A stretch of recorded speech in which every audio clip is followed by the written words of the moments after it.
All right, let's do this. What's up, folks? Anything new going out there in the world? Anything I should know about that's happened? In fact, I actually just was on the interwebs and I saw that Jared Leto, the actor, was in a he was like a silent retreat for like 12 days and he just got out of it a couple days ago and he was like, whoa, what the hell just happened? Anyway, hey, I playing around with something here. I wanted to have a little bit of fun. And as I said in the description of this, I am going to give you guys a little bit of book love today. Shit is tough all over and things are hard. And I know that it is super hard to be pulled away from the phone and the interwebs and figuring out what the hell, like, is this going to be worse? Is it going to be better? Whatever. And it's really easy to just completely get lost in the news. And instead of that, in times like this, I like to turn to books, and I like to turn to books that I love. And whether it's a new book or books that I've kind of read in the past, I love diving in and just occupying my brain with healthy food. And by the way, speaking of healthy food, definitely not eating healthy right now. I got so much processed, non-perishable crap in the kitchen. Every time I walk by it, I kind of want to grab something. I think I understand what all that toilet paper is going to be for, but brain food is a different story. So today, what I've done, and by the way, if you see this, I gave a little bit of blood today. They are in need of blood, so I went and donated. But today I'm going to go over a handful of books that have been really important to me. They've been eye-openers. They've been really game-changing, either educational, inspirational, motivational. But I don't make book recommendations lightly. And those of you who have followed me know that when I make book recommendations, it's usually pretty damn good. All right, so today I am playing around with this StreamYard software here. So I'm going to play with it. I'm going to try to share my screen. I'm going to go over a couple of the books that I recommend. The first one, I actually don't need to share a screen for, but it is probably a really good one right now for everybody. This is my very good friend. Love this guy, this author, Kamal Ravikant. It's called Love Yourself Like Your Life Depends on It. Now, this one here, this is the uncorrected proof, not for sale. And by the way, throw a comment in here if you've read this book. This book came out several years ago and Kamal just updated it. And it is a remarkable piece of writing. It is one of the most authentic, soul pouring out stories about how Kamal, who is this very successful venture capitalist, angel investor, Silicon Valley guy, and in it he had a really big crash, and he had a lot of problems and faced severe depression. And in it, he describes the way that he got out of it, and it was really by understanding what it means to love yourself. And these day and age, there's a lot of stuff going on out there. There's a lot of things to be upset about and a lot of things that you just kind of want to pull your hair out over. And a lot of us don't really think about what it means to love yourself. And in it, he gives it some very what do you call it? Simple, like mantra, which is, I love myself, I love myself, I love myself. And that sounds so simple and almost like comically, like, what are you talking about? But it's amazing what happens when you understand how you would treat yourself if you really truly did love yourself. And in it, he gives stories after story after story about why it's so important and what you need to do in order to lift yourself up. And in a time like this, when shit is bad and ugly, this is an amazing way to recenter yourself on the most important person in your world. And it's not your kids. It is literally you. So if you haven't gotten this, go grab it. Hey to everybody who's commenting, George. Yes, Kamal's book is amazing. And I know, by the way, that a lot of people are going to have read a lot of the books on here. I'm going to, by the way, put this, if you guys want to go skip ahead and see some of the books that I'm going to be talking about. Another book that I want to recommend here is, let's see how this works. All right. I'm still playing with this software, this StreamYard, so I'm not 100% on it. All right. So this is an author that I absolutely love. follow him on social media. We've talked a couple times, and love everything he writes. So several years ago, James Altucher, I know you guys have probably read him, wrote this book called Choose Yourself, Be Happy, Make Millions, Live the Dream.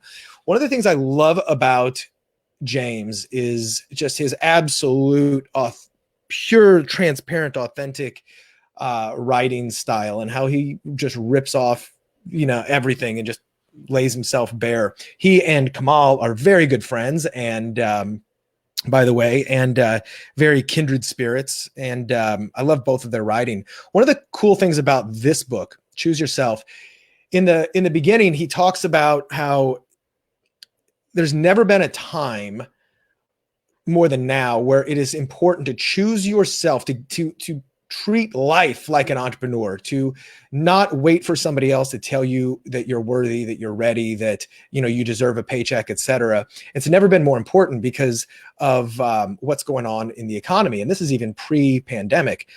But he's also like, it's never been more possible to choose yourself, and to, whether that is starting a business or just being entrepreneurial in everything that you do. And he gives a lot of different examples in this book that I think it's, and I've recommended this to so many people, where, but the big takeaway for me was, don't wait for somebody else to choose you. Choose yourself, go out there, build the skills, develop the necessary things that you need to know, build the right relationships, and get out there and carve your own way. And I just can't recommend this one highly enough. All right, so what is the next book I'm going to recommend? Let's see. This is Marketing by Seth Godin. For all my marketers out there, this is one of those books that it really elevates the entire profession of marketing and marketers. Now, I think it may have been Seth who also said all marketers are liars. I don't remember if that was him. Comment if you can correct me here. But a lot of times marketers get bad names, and advertisers and the entire industry, for making people buy things they don't want to buy, and lying, and et cetera. We've all seen it. There's a lot of unethical marketers out there. This book really lays the groundwork for what marketing really is, and it holds all of us up to a higher standard. And one of the core concepts in here that'll make a lot more sense when you read the book is finding your pocket of people that where you can have this, God, I'm not explaining this well, but he says, people like us do things like this. And it's about tribe building, and it's about understanding that if you have customers, if you have clients, if you have people who are like you, it's to instill this spirit that, hey, look, people like us, we do things like this, we buy things like this, we serve people like this, and we do things in a better way. And it's really about enlisting people into your culture, and in just a very, very, as I said, positive, uplifting way, that you realize that if you know how to market, you can change the world. These are the people who typically do. Cannot recommend this book highly enough. Next one, my friend Todd Herman wrote this book, and I do believe Todd is recovering. He had the COVID virus and flu that kicked him in the ass. And from last I've heard on the social medias, he's doing better. But and Todd, if you're watching this, much love to you. But man, when I read this book, I absolutely fell in love with it, and I know the entire world has, as it's become such a a best-selling book. One of the things I liked about it is the fact that I've actually done this intuitively throughout my life. So the alter ego effect is really finding that character, if you would, this alter ego, your own form of Superman or Clark Kent, that you can call upon the characteristics that I'm getting tongue tied here. Let me back up. Let me give you an example. A lot of times when we need to step up and perform in a certain way, and maybe that's public speaking, or maybe that's just doing what's necessary. Maybe that's making cold calls and sales calls. I've done a lot of those in my previous life. Or maybe it is just getting work done when we don't feel like it. It's understanding that there's a type of person that would have no problems doing what you're doing. And if you had those skill sets, if you had that personality, et cetera, obviously it would be easy. Well, this is a very proactive way to fake it till you make it. And that's not what this is about, but it's creating this alter ego that has all of the positive, powerful characteristics that you could call on or step into to get the job done. He mentions in the book an anecdote about how when he met Bo Jackson, and Bo Jackson heard him speak about this, and he said something to the effect of, Bo Jackson never stepped onto the playing field. He's never played a down of football in his life. And I can't remember if I might be screwing this up, but I think he said it was like the Monster or somebody else. Like Bo Jackson had his own alter ego that he called upon in order to create this character who could do what needed to be done in that field of play. I've done this in the past. This is funny. Hopefully my buddy Drew Canoli is watching this. But so Drew is a big fitness guy. He owns Organifi, and we've been friends for over a decade. And I remember back about 8 or 9 years ago, when the first time I really decided to get in really good shape, Drew gave me a plan to do this and go work out. And it was funny because I'd go to the gym with Drew, and he was like a kid in the playground, and he was just so happy to be pumping weights and just getting in there. And he was just extremely excited to be in the gym. I was not. I hated everything about the gym. I would go in and I would just kind of huff and puff and, lift weights, but I was just going through the motions. And I remember going back there and thinking, okay, and this is when I wasn't working out with Drew, and I'd be like, all right, how would Drew work out? Like, how would he show up here? Or how does he show up? And would that serve me if I showed up like him? Never told him this story. I almost hope he's not watching. But there was times when I had imagined myself just going, okay, I am going to like close my eyes just for a second, and I'm going to step into Drew's persona. Like, I'm going to adopt his attitude when he's at the gym, and I'm going to be him for a very short period of time. And I'll be damned if it didn't work. I started to see the gym differently. I started to act differently, and I started to go after it differently because Brad wasn't working out. The positive, like Drew was through me. And once more, he represented an extreme version of who I needed to show up as. So I used my imagination and I jumped into it, and it worked. There's a lot of other examples, but Todd has done an amazing, amazing job of writing this book that I think all of us can use. In fact, it's one that I'm going to go back and reread. You can see up here, it says I purchased it about a year ago. And once more, Todd, good luck recovering from COVID.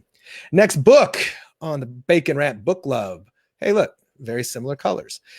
Flip the Script, Getting People to Think Your Idea is Their Idea by Oren Klaff. So a lot of you guys may know who Oren Klaff is. He is the author of a book called Pitch Anything, which is a bestseller. He was one of my first consulting clients way back, maybe, I want to say like 8 years ago. He had just come out with Pitch Anything, and he was getting a lot of success from the book. And he was getting a lot of attention, and he hired me to come in and help consult on how to create a really, robust coaching program and understand how to take the stuff that is in his book into information products and coaching, etc. And it's just he's a really interesting guy, and I learned a lot from working with him and on this. And I just recently read his book, Flip the Script, and outlined it. It is really revolutionary. If you're in sales, especially if you're pitching, if you're in marketing, et cetera, you should definitely be reading Flip the Script. And it's just a lot of fun. Oren's a total character, especially if you've ever seen him live and in color. Next book. By the way, thanks for all the comments. I'm reading these as you guys are going. Adil and Aaron, Tony, Jim. All right. Love me some Keith Cunningham. So, The Road Less Stupid, Advice from the Chairman of the Board. Now, this is a great book for my business friends and entrepreneurial friends. One of the best things about this book is really the question prompts that he gets you to ask throughout it. And I'm a big believer in this, that, as entrepreneurs, I'm primarily a consultant, and I get paid to think. And we all get paid to think, though, even at the highest levels, the CEOs, the chairmen, the managers of a business. And life gets so crazy and it gets so busy that oftentimes we forget to just stop and think strategically, ask the right questions. In fact, the most of the stuff that I do when I'm consulting is I just ask questions. I ask the questions that are going to help reveal the bigger answers. And in The Road Less Stupid, Keith has done a better job than anybody I've ever seen of just coming up with some really different perceptions and questions that we should all be asking ourselves to stop making the stupid errors. You know, you can see here, he actually quotes Charlie Munger. I don't know if you can read that. It's not supposed to be easy. Anyone who finds it easy is stupid. I love that. But Charlie Munger is also known for a concept, or at least popularizing a concept or a mental model called inversion theory. So inversion theory states, well, let me state it the way that Charlie said it, or I'll paraphrase it. He said, a lot of people think that Warren Buffett and I have done a lot of, gone out of our way to be brilliant and make the right decisions. Really, we've just gone out of our way to avoid making stupid decisions and avoid losing money.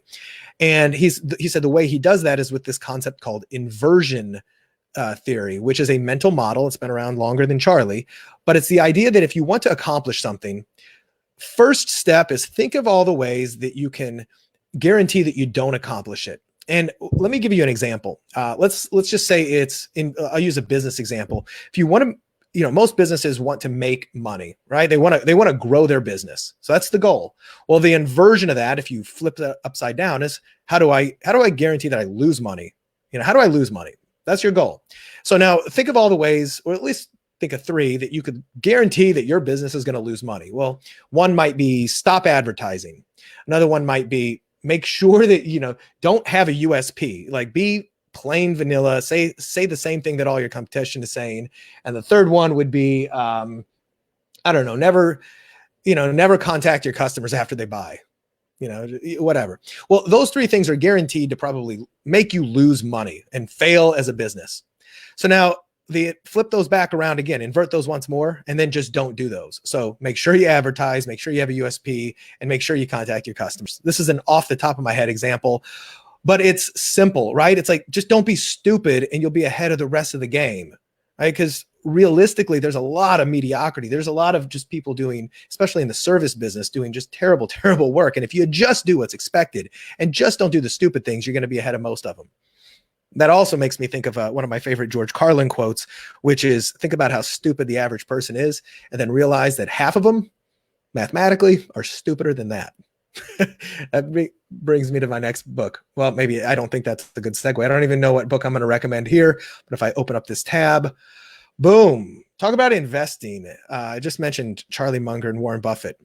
Rule number 1, the simple strategy for getting rich in only 15 minutes a week. And it is not a get rich quick book. It is an investing book.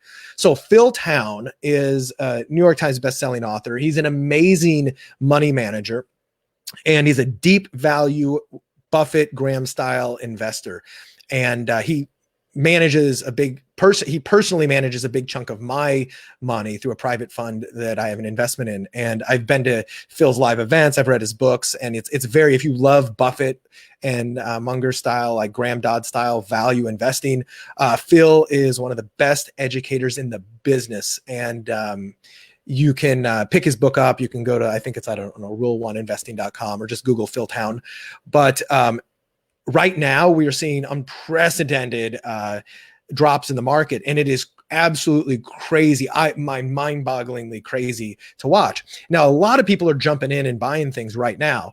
A lot of people, myself included, are not. We're sitting back saying, okay, well, I don't know. I've seen stuff like this kind of before, and I don't want to just jump in, but I don't know what to do. And although I used to be a financial advisor and a stock expert, that's many moons ago, and I don't even trust myself these days, but I do trust Phil. And when you understand Phil's premises around investing, you'll really get it. And it is investing for the long run, but it's making the right decisions and not chasing crazy things. But this is a great book, but it's timely. I wanted to recommend it. As I said, I mean, I trust him to manage all my or most of my personal money, at least the stuff that's in the market. Another book, speaking of investing, maybe I did these on purpose. This has nothing to do with, well, it does have something to do with stock market, but it is a recent book, and it is a really big eye-opener for me. And this is by a guy named Callum Lang, Connecting Sophisticated Capital with Talented Small Business. Now, Callum is also coming on my podcast, Bacon Wrapped Business, which you can subscribe to on iTunes or Android or Spotify. But I read this book the other day, and it's a very sophisticated book, but it talks about roll-up strategies and combining companies and rolling them up into a public company in order to take advantages there. And he does this with his partners with a model called agglomeration. I'm not going to go into it too deeply, but if you're a fan of big business, like big time business thinking with like small entrepreneurs doing very big business deals, this is a big eye opener. And I absolutely loved this book. Once more, I'm going to be interviewing him on my podcast on March 26th. So by the way, if you end up reading the book and have any questions you want me to ask him prior to that, because I got a bunch, shoot me an email to brad@baconwrapbusiness.com, and I'll do that. But cannot recommend this enough.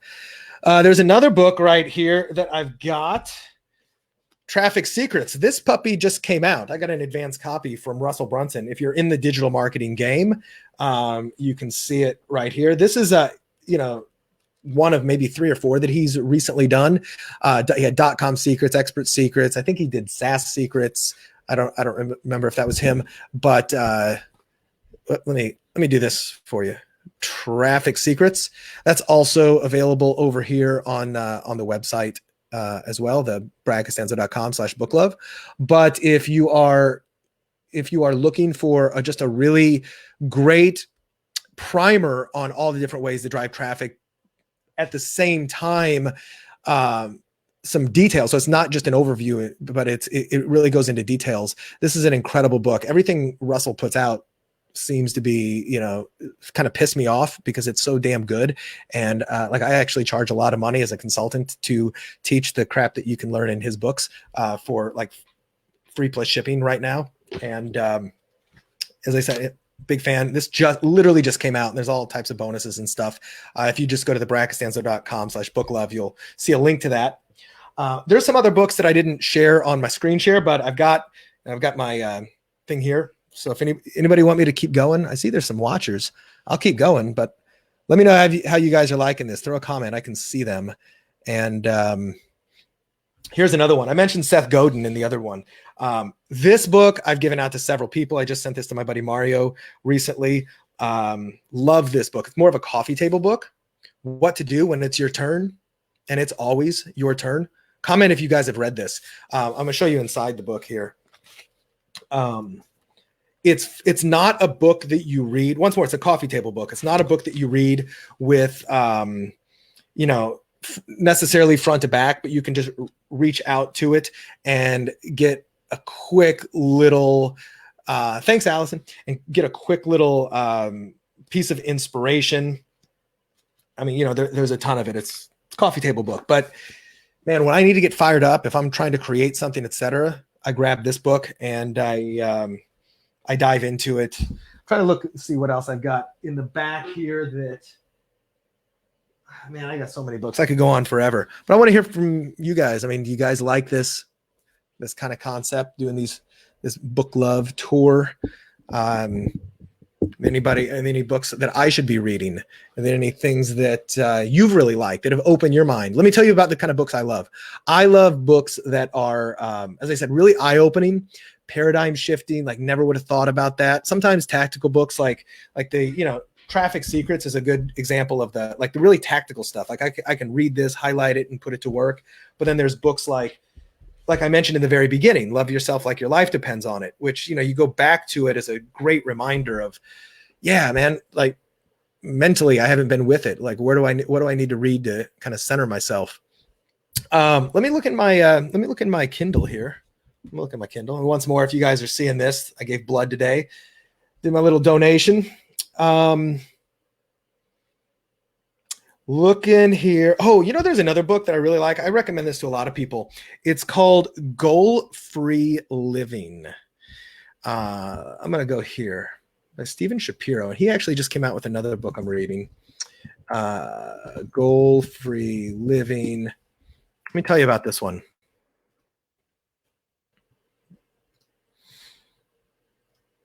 How to Have the Life You Want Now. I don't really like the subtitle, but I really like the book. So one of the interesting things about this book for me, Goal-Free Living, is that, as a society, as entrepreneurs, as high performers, like a lot of my friends are, we're all super focused on goals and achieving goals. And it's almost like that's the key to happiness. And he talks about something that I've actually believed for a long time, and he just put it in words better than me, which is that, it's really not achieving goals are not the key to happiness. In fact, if you look at a lot of studies of people who've achieved goals, the excitement lasts, like this, and then it disappears. So in it, he talks about kind of, it's good to have short-term goals, et cetera, but longer-term goals, it should be, think of them more as aspirations. And when I look back at the aspirations that I came up with several years ago, as opposed to just hard goals, there were three things. Let me go over here because it was blocked out. Three things. One, I want to be fully engaged, like loving what I'm doing. Whatever I'm doing, I want to be fully engaged in it and in my, I guess, flow, you could say. It doesn't really matter what it is. I want that to be it. I don't want to be doing work that I don't really love and enjoy. Number two, for me, I want to work with, whether it's clients, employees, partners, people. I want to surround myself with inspirational people who are doing great things, and making a big difference in the world. And then three, I want to make really good money, right? Those three things. I want to be fully engaged, surrounded by amazing, inspirational people, and make really good money. Now, none of those are SMART goals. I mean, we've all heard about SMART goals, right? Like specific, measurable, action-based, result. I can't remember. Somebody put what the other R and the TR, time-based. None of them are that specific. And in fact, there's many times where I've looked back, and I remember when I did this just recently, I looked back on my life and I was like, I'll be damned, I actually achieved all my aspirations. Like, I was fully engaged in everything I was doing. I looked at my client base and I was like, I'm working with people like, I've got Jesse Itzler, who's one of the most amazing entrepreneurs and thought leaders and like absolutely astounding humans out there. I got Frank Shamrock. I've got other clients, like people that you wouldn't know, but I could call them out. But I just got off the phone with a client today, Gene Gurkoff, who may be watching this, from Charity Miles, who's, his free app, Charity Miles, which you can get in the app stores, raised over $3 million for charity. I look at some of the other people that I've worked with throughout my career, and I'm just like, man, I pinch myself to be able to not only surround myself with people like this, but, heck, to make money off, with some of the people who inspire me, people that I secretly probably would have paid money to work with. But it was really interesting that because I didn't set these little bitty smart goals, but I set these aspirations, I ended up, achieving them. Thanks, Adil. I appreciate that, brother. But that was a book I really loved. Let me go back to what else.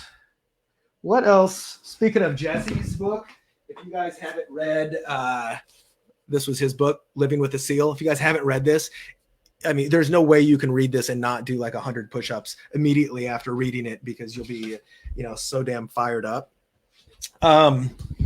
Anyway, I just hope you guys have been enjoying this. I've been kind of hanging out here talking for about 30 minutes. I don't know if I've bored anybody yet, but you guys can go check out the book club. Now, Allison Bierling said some of my favorites. Company of One. Ooh, yeah, I've heard of that. 24 Assets. Girl, I got that in my thing right here. Look at this. 24 Assets. I don't know if you're still with me. That's, can you see it? It's right here. It's actually the first book. I was just reviewing that one. It's super duper good. Oversubscribed. I haven't heard of that. Three Hag Way. Haven't heard of that.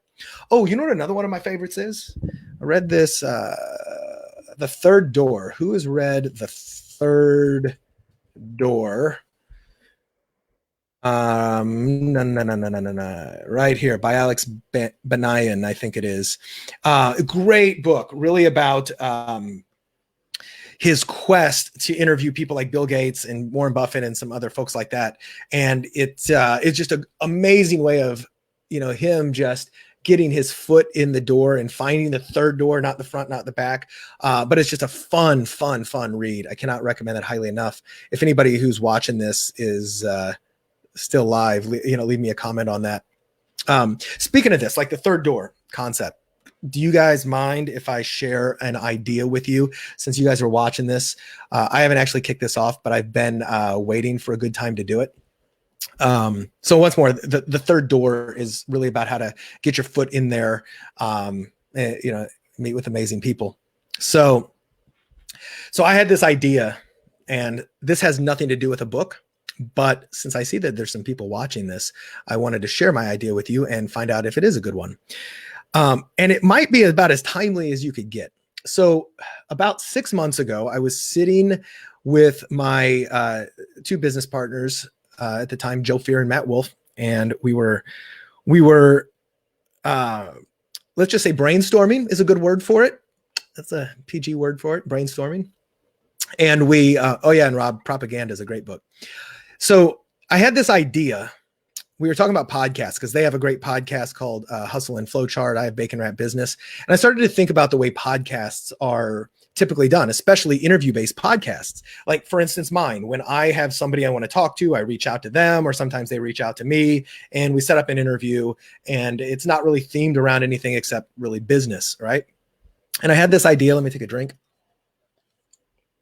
Once more, I want some feedback in the comments on this from you guys who are still watching, or if you're watching the recording.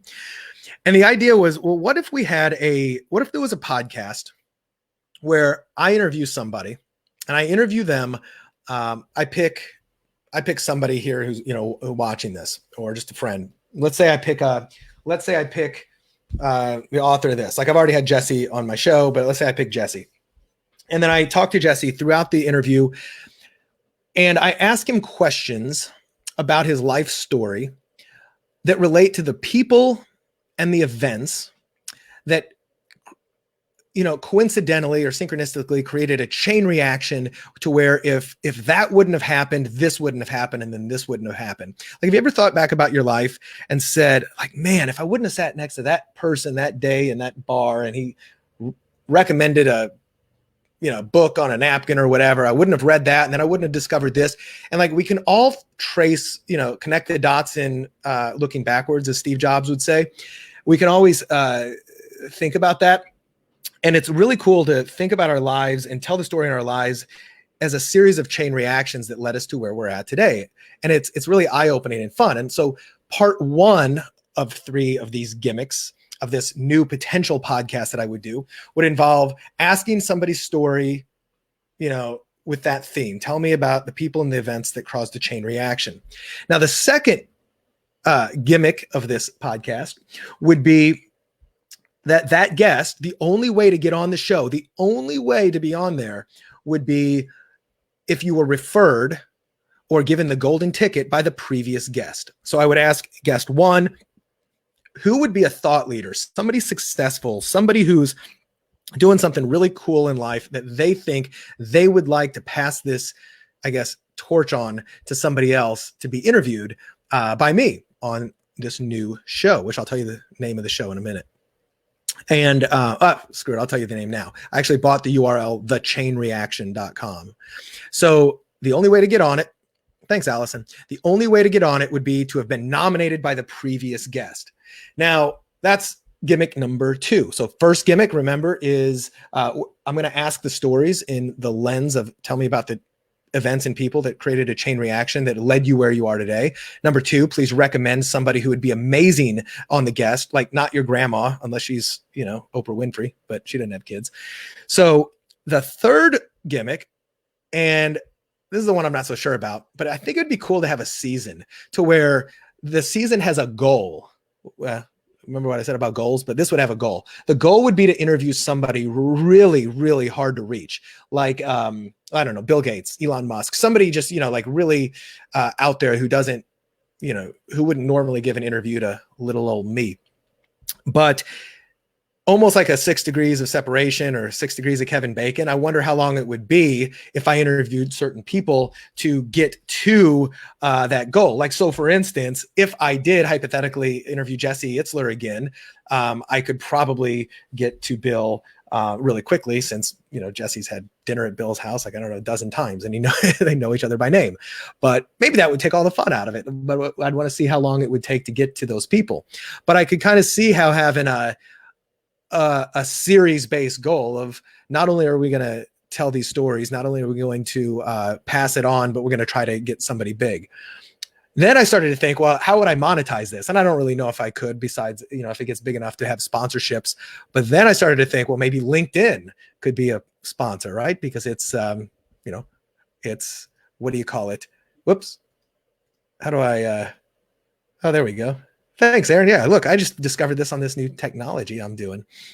But yeah, so that would kind of be the thing. Now, it just so happens that right now we're dealing with this pandemic that spreads with what? A chain reaction. And this might be the perfect time to launch a podcast called The Chain Reaction.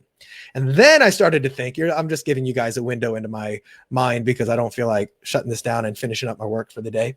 But I started to think maybe I could have in between episodes. So in between interviews, I just want to talk about something, and maybe it's my own story. Maybe I just kind of want to go off the chain, right? So those episodes could be called Off the Chain, and then the topic, right? On my podcast, Bacon Wrap Business, I used to do this more. I haven't done it so much, where instead of just interviews with experts, I would have like bacon bits, and that might be like a bite-sized chunk of business advice.